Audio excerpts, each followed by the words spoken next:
واليوم الآخر والقدر خيره وشره من الله تعالى والبعث بعد الموت। অর্থ, প্রথমে আমি ঈমান আনিলাম আল্লাহ তাআলার উপর, দ্বিতীয়তে ঈমান আনিলাম তাহার ফেরেশতাগণের উপর, তৃতীয়তে ঈমান আনিলাম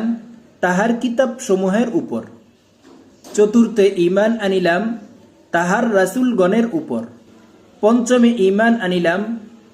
কিয়ামতের উপর, ষষ্ঠে ঈমান আনিলাম ভালো মন্দ তাকদীরের উপর,